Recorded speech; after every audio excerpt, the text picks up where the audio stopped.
Welcome to Morac, Morac World. En fait, il y a des cons un peu partout, voilà. Ça, c'est un prototype exprès pour vous que je vous ai amené là. Hein. Vous allez l'amener à Charabeu jusqu'à Lausanne. Parce que je suis assez vieux pour m'en foutre un peu. Bah, c'était une belle soirée, voilà. On va pas se le cacher, il est très très tôt. Morax is back. L'invité du matin.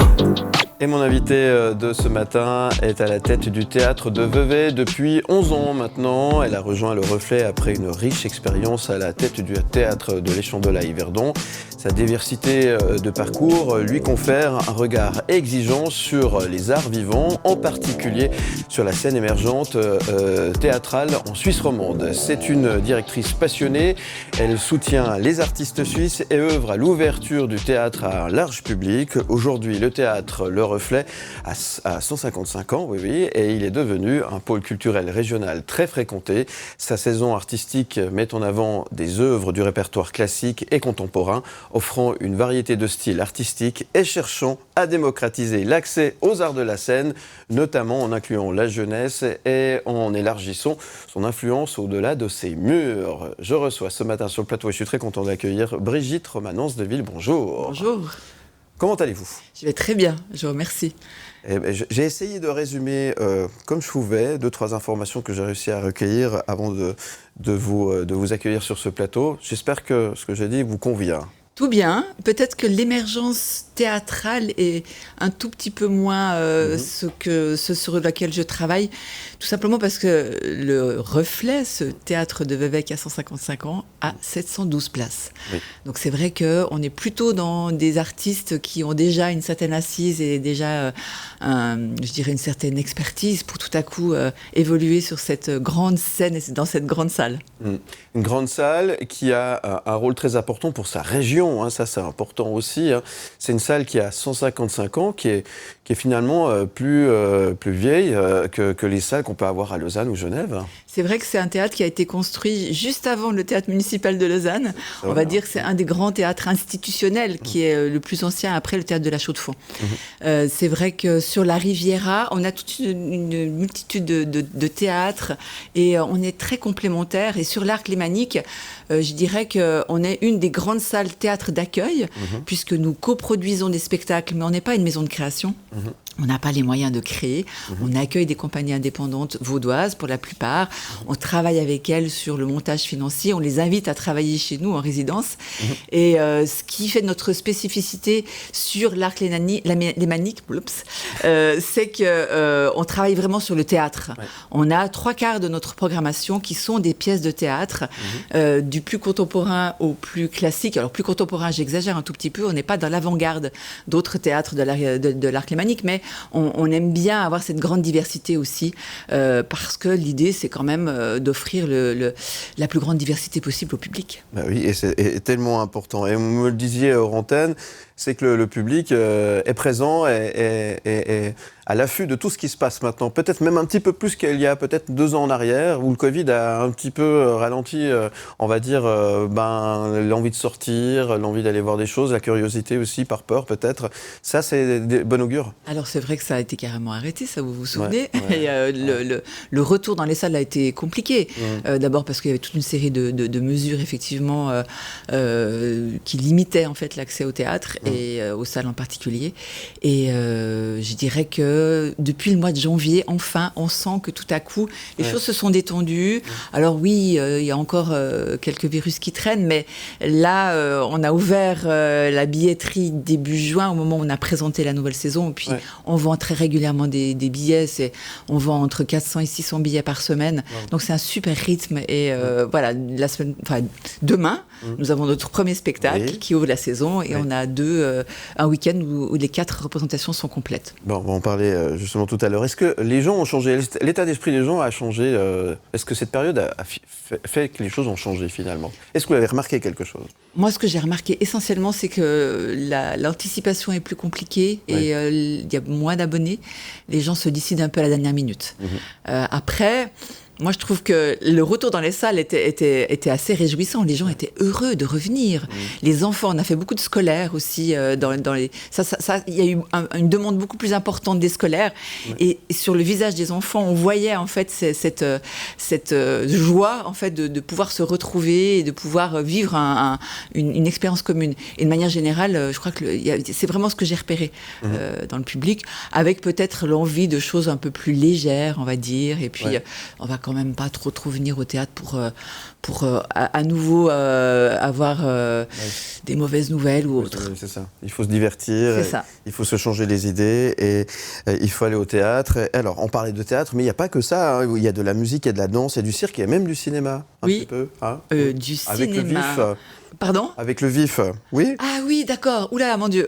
Ah oui, non, mais j'ai tout Alors, ce consulté. qu'il faut savoir, effectivement, c'est que nous avons une saison que je programme avec mon adjointe, Ludivine Rocher, et nous louons le théâtre régulièrement à d'autres manifestations. On a loué le théâtre au concours Clara Askill, qui est un concours de piano prestigieux qui a lieu tous les 2 ans chez nous, le septembre musical. Et le VIF, effectivement, prend ses quartiers, surtout pour la billetterie, puisqu'il n'accueille pas, on ne projette pas de films au théâtre, mais c'est vrai qu'on les accueille parce que on les aime beaucoup et ils font vraiment du travail incroyable. Ouais, la culture, c'est très important et ça bouge bien à Vevey à ce niveau-là. Ah oui, Hein, c'est que ce soit au un vrai cinéma, du terreau. théâtre. Ouais. Oui, alors on travaille régulièrement avec le Festival Images, on travaille aussi avec la bibliothèque, on a une super bibliothèque, il y a 2 très beaux musées, le musée Yéniche, le musée de l'appareil photo, il y a d'autres théâtres aussi, l'Oriental, il y a le Bout du Monde qui offre des concerts, il y a plein de choses, enfin, c'est vraiment une Il y a de temps en temps ville... des choses qui se passent sur la place du marché.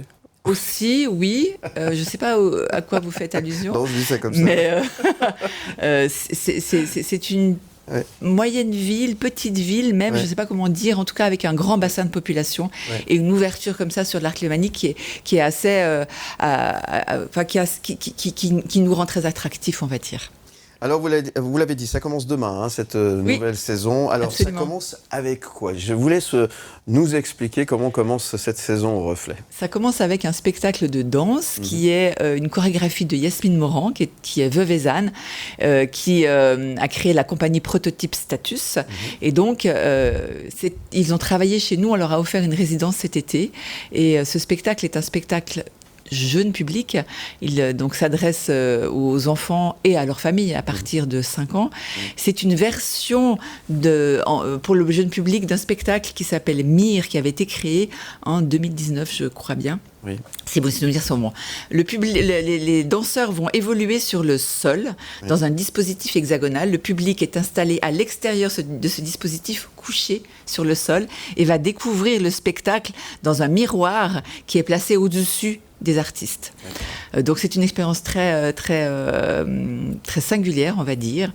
C'est un spectacle d'une chorégraphie un peu kaléidoscopique, où vraiment les danseurs vont évoluer sur le sol. Je ne vais pas en parler plus parce que c'est complet.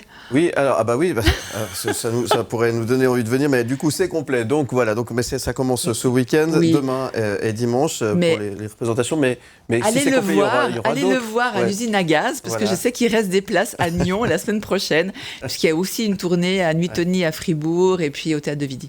Ouais, c'est bien, vous êtes venu faire la promo des autres aussi, c'est ça. Par la même occasion. On s'aime bien. Bah oui, c'est gentil. À vous, en tous les cas, voilà. C'est pas que pour les pâtés froids, le Théâtre Le Reflet. C'est pas que les veuvaisons qui viennent, c'est ouvert à tout le monde. Absolument. Ouais, ça c'est important aussi de le rappeler. C'est notre mission, c'est d'ouvrir au plus grand nombre. Et Vevey, c'est toujours sympa d'aller faire un petit tour. On va revenir dans un instant avec vous, on va marquer une toute petite pause. En attendant, pour avoir le programme complet du Reflet, ça se passe sur Internet. Oui, www.lereflet.ch. Tout simplement. Welcome to Morac World.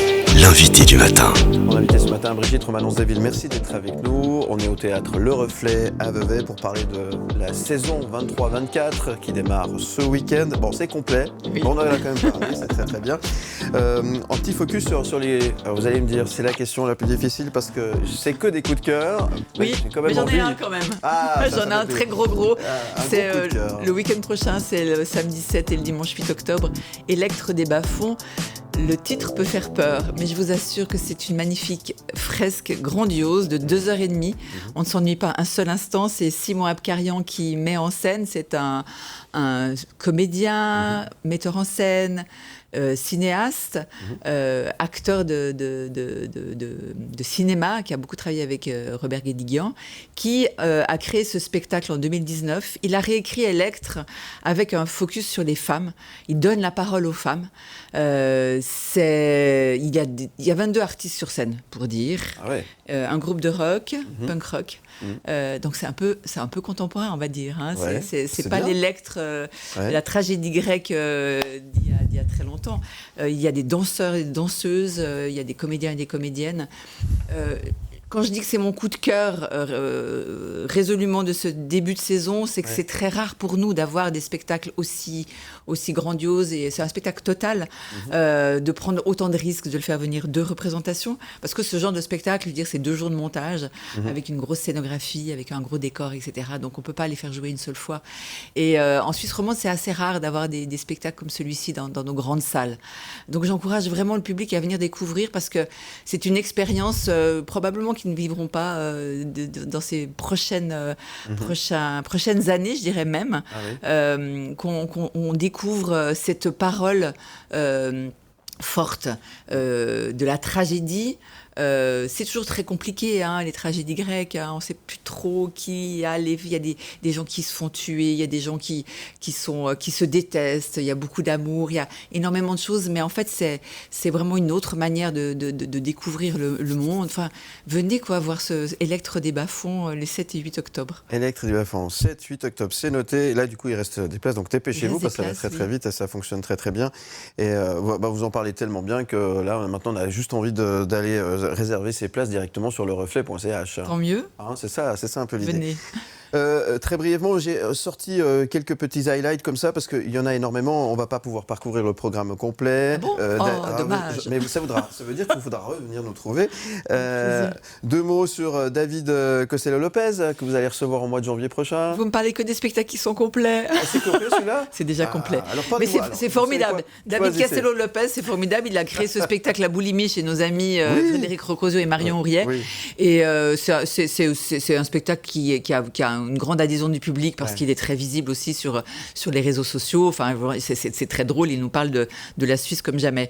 Maintenant, si je fais justement un petit virage vers Frédéric Rocosio, puisque non seulement il co-dirige, c'est ça, voilà. Voyez, alors là, il reste des places. Non seulement il co-dirige le théâtre Boulimie, mais en plus il continue à créer. Donc, je suis très contente de le retrouver, parce que je l'ai accueilli à l'Échandole quand il faisait ses premiers spectacles, qui sont toujours un peu autobiographiques. Maintenant, il va nous parler sur la scène du Reflet, plutôt de sa vie d'aujourd'hui, celle d'un papa, puisque il est papa de 3 garçons, et il va nous raconter avec toujours son humour très tendre et en même temps très mordant.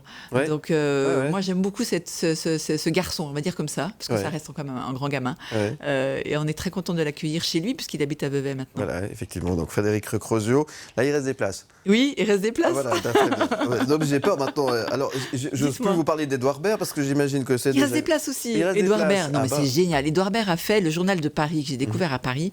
Il invite en fait des artistes amateurs, des artistes confirmés. Il en fait un grand gala, et il présente ça avec une humanité mais époustouflante. Franchement, j'ai découvert, je connaissais Edouard Baird, mais là, j'ai découvert quelqu'un qui savait magnifier des personnes, tout en même temps étant un peu taquin comme ça, et en allant creuser aussi des petits défauts des uns et des autres. Et donc là, il fait une tournée où, après le journal de Paris, il y a eu le journal de Namur, et il va y avoir le journal de Vevey. Il y aura aussi le journal de Morges, il y aura aussi le journal de Montaigne, etc. Et à chaque fois, il propose aux Veveysans et aux Veveysannes, artiste par artiste, confirmé ou pas, de le rejoindre sur scène. Alors, il y a un casting qui est fait en amont, mais je me réjouis beaucoup, en fait, de voir qui va être aux côtés d'Edouard Baird pour un grand gala qui sera un gala de notre région. Et puis c'est une belle expérience, du coup, en même temps. C'est une pierre de coups. Donc voilà. Et puis c'est quand même Edouard Baird. C'est Edouard Baird. Et il y aura des guests, je pense. Des guests, très bien. En tout cas, merci beaucoup d'être venu en parler avec autant d'enthousiasme. On sent la passion aussi qui vous anime. Et ça fait plaisir de vous entendre, de vous écouter. Qu'est-ce qu'on peut vous souhaiter aujourd'hui, Brigitte Romanons-Deville ? De poursuivre dans ce métier que j'affectionne particulièrement, qui est un métier de rencontre. J'aime les gens, j'aime les artistes. J'aime Vevey, et en fait, si tout ce petit monde peut se retrouver au reflet régulièrement, ça fait mon bonheur. Bon, ça s'entend et ça se ressent. En tout cas, encore une fois, merci beaucoup. Lereflet.ch pour en savoir un petit peu plus, pour le programme complet, qu'il faut aller consulter parce qu'il y a vraiment de très très belles choses. Et je vous dis à très bientôt sur M et sur Canal+. Merci beaucoup. Venez quand vous voulez. À très bientôt. Merci beaucoup. À bientôt. M, le média.